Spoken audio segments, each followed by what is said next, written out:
algoritma atau chain of retrieval ya. Jadi ada algoritmanya. Itu Hedgehog. Nah, Hedgehog. Ya, jadi CPR itu ada langkah-langkahnya, ada algoritmanya. Jadi bukan hanya kompresi sama ventilasi, ya ventilasi buat ventilator ya. Yang Anda mau catat silahkan catat, ya.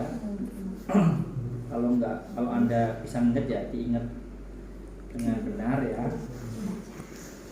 Jadi yang pertama nanti algoritmanya ada 3A dulu ya. 3A itu berarti aman diri, lingkungan aman, pasien. Kita pakai APD ya. Kalau rumah sakit pasti aman, rumah sakit pasti lingkungannya aman, terus baru aman pasien. Kalau sudah 3A, cek respon dengan cara menepuk pundak pasien atau pundak korban. Nggak ada yang biasa aja. Nggak ada katanya. Yang book nggak ada? Nggak ada katanya. Habis? Iya. Oh. Habis. Bener bisa ya. Sayang ya. Ini steril soalnya. Ya. Jadi kita langsung praktekkan saja. Ya. Jadi pertama 3 dulu aman diri, lingkungan aman pasien. Ya, kita pakai yang namanya Hedgehog ya. Ini steril soalnya nih.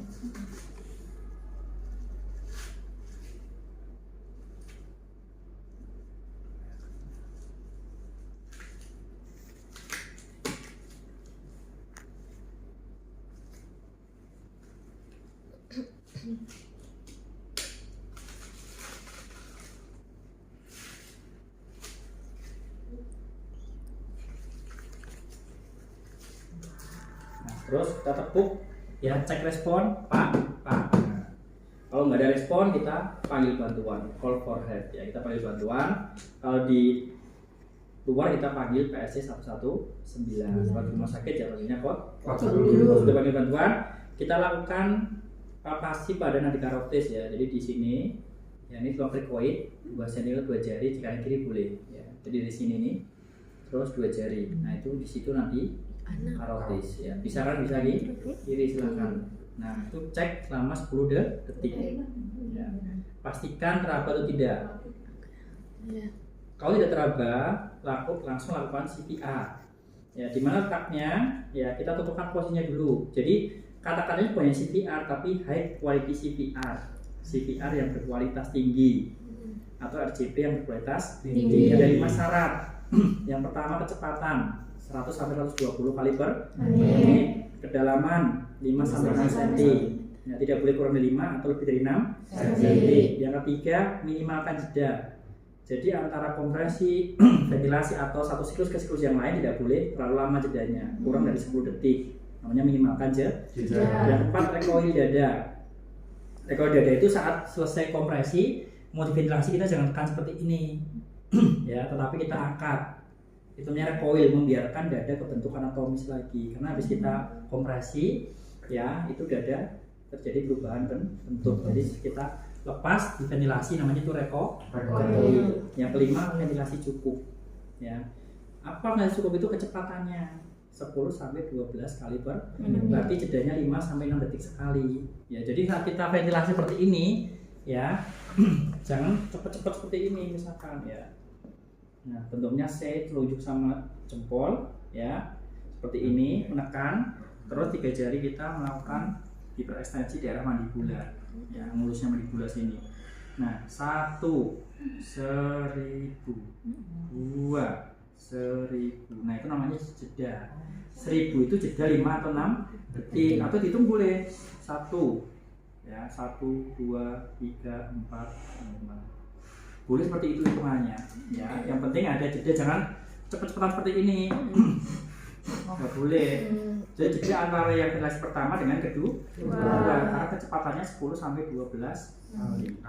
Dan jangan lupa itu dihitung tidak volume pasien, kapasitas paru ya. Normalnya berapa? 6 sampai 8 ml per kilogram berat badan. Kalau berat badan 80 kilo berarti berapa tidak volumenya?